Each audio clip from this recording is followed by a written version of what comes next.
Hey guys, this is Issues with Toddy One Skip. How you doing? How you doing? Guys, I wanted to share this video with you that I put together. It's about Nick. It's about Nick, guys, and it's about how just what he went through and how he was treated and how it just doesn't seem to matter to Gypsy how her hero, the guy that saved her, according to her, took him 2 years to be talked into it.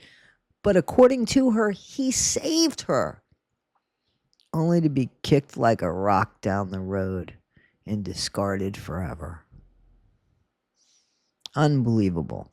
And some people think Gypsy's all that, such a good person. Where's the good person? Somebody show me the good person in Gypsy. Well, there's absolutely no compassion with Gypsy Rose. It seems like Nicholas was ABUSED'd when he was younger. From what he at least seen in the FOIAs that came out about his dad and his mom's relationship with other people. So poor Nicholas, who found it very hard to even make friends and such and just hung out with his family, Gypsy totally took advantage. And the sad story that she's trying to portray to be her life is nothing but lies. Nicholas, in the meantime, had real trauma, real things that he went through, real memories that he has to live with. This guy never really had a fair chance. He was born with the umbilical cord wrapped around his neck twice. He was blue. They had to resuscitate him. Lack of oxygen to the brain. They said that he didn't understand the gravity of the consequences of what he did and what he admitted to say that he did. Guys, this is like so much worse than what we thought. Gypsy is an evil puppeteer when it comes to finding Nicholas, using Nicholas, and trying to discard Nicholas. How horrible. This is absolutely, and for anybody, this is real stuff. This is stuff that isn't made up. This is real stuff.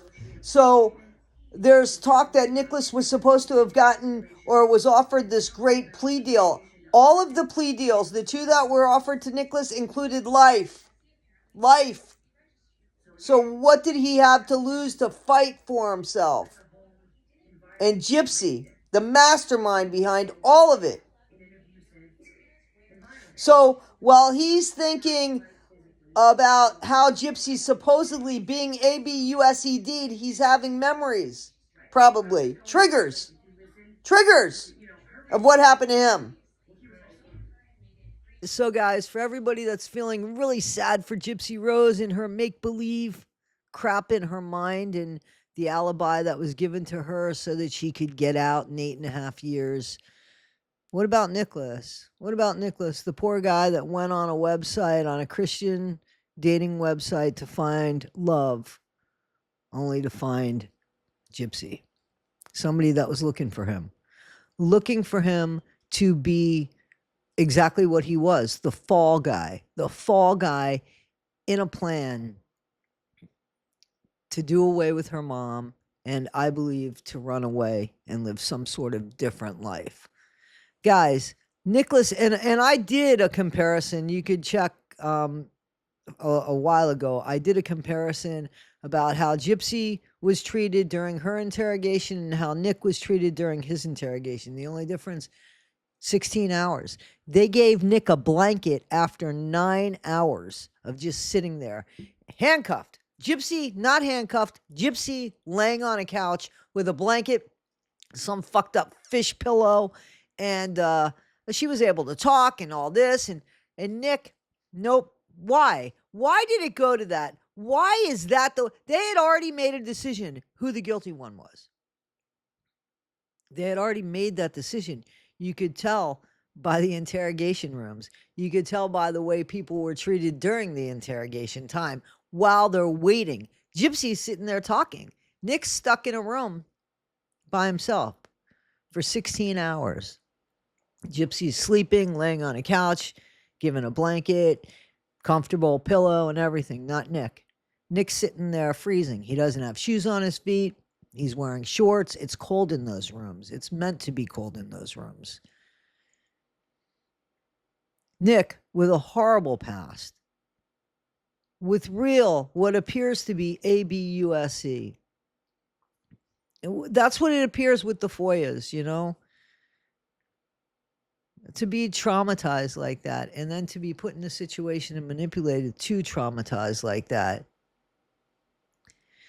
What has come out with people that can understand Nick and have children like Nick is that Gypsy is just one of many people out there that can use somebody to do their dirty work and just discard them like they're nothing.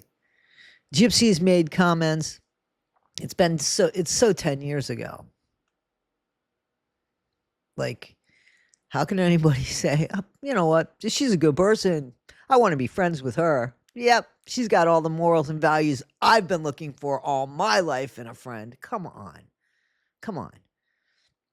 Gypsy calculated the whole damn thing, and then somebody gave her a friggin' alibi to get out of there. And Nicholas, just some guy online who was looking for love, found her.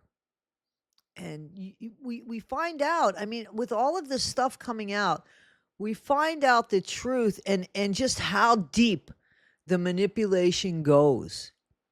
How sick in Gypsy's mind Gypsy really is, but it's not. It's calculated. It's evil. There's a difference between being sick and being dangerously evil. Nick wasn't dangerously evil. Nick followed a script that Gypsy put him in so that he could be this person, to be her patsy, her fall guy. And when people have the littlest bit of compassion for him, she calls him a POS. The guy that did away with her mom because for 2 years she talked him into it. For 2 years. He said, no, come on, you can come and live with me. It's the only way we could be together. She never wanted to be with him. Never wanted to be with him. It's come out that she actually wanted to see Dan after this. It's come out that she's actually wanted to see Dan after the whole MURDER of her mom. We hear Nick in the interrogation room saying he would apologize to everybody except Dan. What's up with that? What happened in that house? We're going to find out what really happened in that house, because everything that happens in the dark comes out in the light. Nick will ultimately speak, I have no doubt. Now that everything is happening the way it's happening, things are definitely starting to uncover here, and Nick is going to stand up and speak for himself. I have no doubt in my mind that this is going to happen. Gypsy is going to be shown to be the person she is by her own behavior, because where did that go? That didn't go anywhere. So that's going to show up. And Nick, the poor guy who was at home making videos, loving music. I put up those videos of Nick sharing his music online, the stuff he likes online. And then you see Gypsy, you know, and her evil self. And you see how nasty and perverse she is. Who's the real victim here? That's the question, right? Common sense. Gyps ahoy! Ain't looking too good. As a matter of fact, it's looking like everybody's got her figured out. And the Foyas, you can't do anything about those Foyas, Gypsy. You don't look good in them. You can't change them. That's the way they are. We're going to keep screaming about them. Tagging people. There's people tagging newscasters, mainstream media. Yeah, your days are numbered. And anybody connected to her. too. So have fun with that. It's going to be worth something when it all comes out about just how evil Gypsy is. Let's watch how everybody just disperses. Guys, this is Issues with Toddy One Skip. I am Toddy One Skip. Nick was a pawn in this. He was a pawn in this. Poor guy.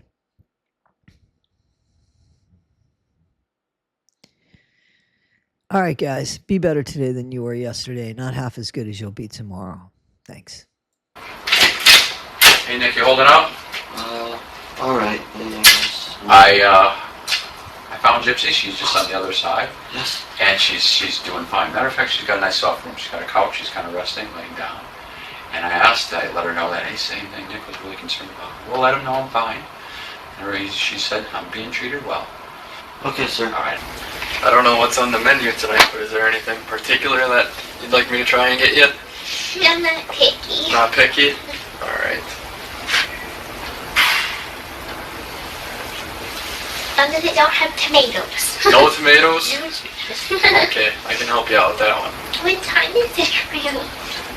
It is almost 8 o'clock. I fell asleep for a while. Yeah, you were out. I'm originally from Missouri, Okay. and I came here. My mom kicked me out of the house, and she was like, well, it's time you grow up. So I got out on my own, and I called my boyfriend, and he lives in Big Bend, and he came down to Springfield to pick me up. Anyway, we take the Greyhound bus, and everything seems fine. Our bus got delayed a little bit, but we got here okay. And then a couple days went by, perfectly normal. All of a sudden we wake up to a loud knock at the door. And like, Waukesha County Police, you're under arrest. And well, he's the only one that's under arrest. I'm not really sure why I'm here. You're under arrest. And well, he's the only one that's under arrest. I'm not really sure why I'm here. You're under arrest. And well, he's the only one that's under arrest. I'm not really sure why I'm here. She said, I'm being treated well. Okay. All is well. Hopefully that gives you a little peace of mind. It does. It does give me a little peace of mind. I'm completely grateful. I'm grateful you did that for me, sir. All is well. Hopefully that gives you a little peace of mind. It does. It does give me a little peace of mind. I'm completely grateful. I'm grateful you did that for me, sir.